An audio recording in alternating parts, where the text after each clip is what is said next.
दक्षिण में लिखी गई राम कथाओं में महर्षि कम्मन की राम कथा है इरावतारम, इराम अवतारम। उसमें एक बहुत अद्भुत प्रसंग है जो वाल्मीकि रामायण तुलसी रामायण में नहीं है। जब राम ने लंका विजय के लिए रामेश्वरम में शिवलिंग की स्थापना की, आपको पता होगी 12 ज्योतिर्लिंगों में है। जब उन्होंने शिवलिंग की स्थापना की तो उन्होंने कहा कि आसपास कोई आचार्य ढूंढ के लाइए, कोई पुजारी, कोई ब्राह्मण ढूंढ के लाइए जो मेरा यज्ञ करा दे। तो जामवंत ने कहा कि महोदय, इस जंगल में समुद्र तट पर केवल पेड़ हैं, वनवासी हैं, हम में से तो किसी को पता नहीं है। तो उन्होंने कहा आचार्य ऐसा लाइए जो शैव और वैष्णव परंपराएं दोनों का सम्मिलन हो, जिसे दोनों चीजें आती हो।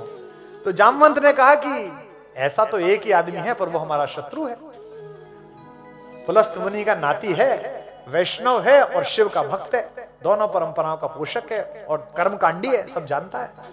तो राम ने कहा कि एक बार जाके देखिए, बात करके देखिए। तो ये इरावतारम में कथा आती है, कितनी अच्छी है। दुश्मन भी हो तो ऐसा हो, सामने वाला भी हाथ में आंख में पानी नहीं, हाथ में खंजर नहीं, आंखों में पानी चाहिए। राहत भाई का शेर है, हाथ में खंजर नहीं, आंखों में पानी चाहिए, ऐ खुदा दुश्मन भी हमको खानदानी चाहिए।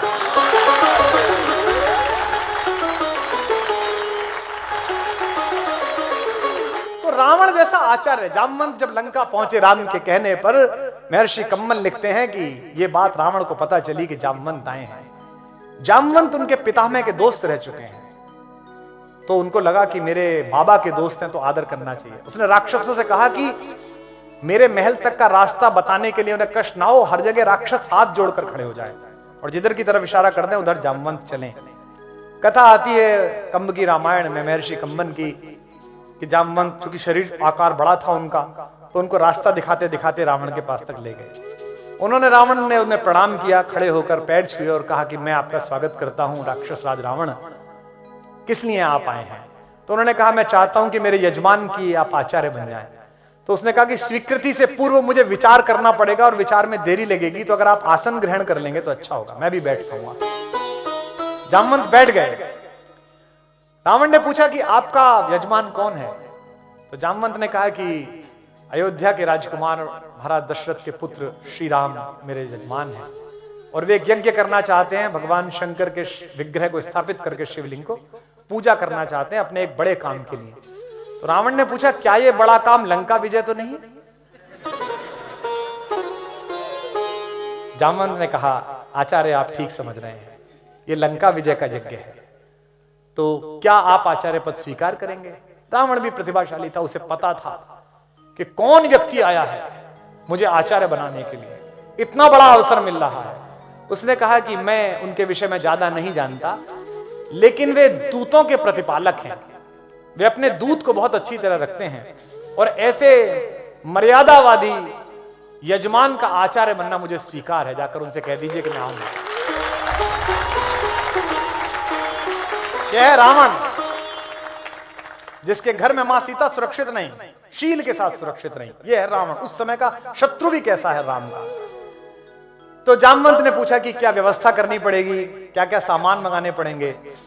तो आचार्य रावण ने कहा कि चूंकि हमारा यजमान वनवासी है और अपने घर से बाहर है, इसलिए शास्त्र की परंपरा है कि अगर यजमान का घर ना हो, बाहर कहीं पूजा करानी पड़े, तो सारी चीजों की तैयारी आचार्य को स्वयं करनी होती है। तो आप कह दीजिए अपने यजमान से कि वो केवल नहा धोकर स्नान करके व्रत के साथ तत्पर रहे, मैं सब चीजें कर दूंगा। अब उसने अपने लोगों को बुलाया और कहा कि भाई पूजा कराने के लिए जाना है, ये सब सामान तैयार करो। इसके बाद रावण एक रथ लेकर मां सीता के पास गया और सीता से उसने कहा कि समुद्र पार तुम्हारे पति और मेरे यजमान राम ने लंका विजय के लिए एक यज्ञ आयोजित किया है और मुझे उस यज्ञ के आचार्य के रूप में बुलाया है।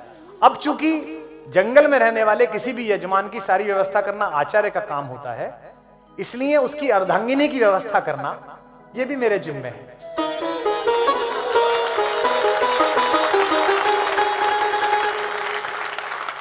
तो ये रथ खड़ा हुआ है, ये पुष्पक विमान है, तुम इसमें बैठ जाओ, लेकिन तुम ध्यान रखना वहां भी तुम मेरी ही सुरक्षा में हो, मेरी ही कैद में हो, और मैं आचार्य रावण तुमसे यह कहता हूं कि तुम मेरे यजमान की अर्धांगिनी के नाते, अर्ध यजमान के नाते इस पर बैठ जाना। कम्मन राम कथा में प्रसंग आता है कि यह सुनकर देवी सीता ने रावण को आचार्य कहकर प्रणाम किया, जो आज्ञा आचार्य।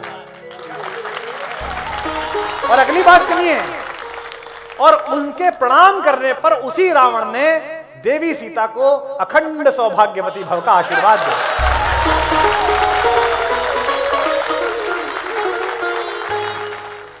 तो जब रावण पहुंचा राम के पास आचार्य बनकर, आचार्य रावण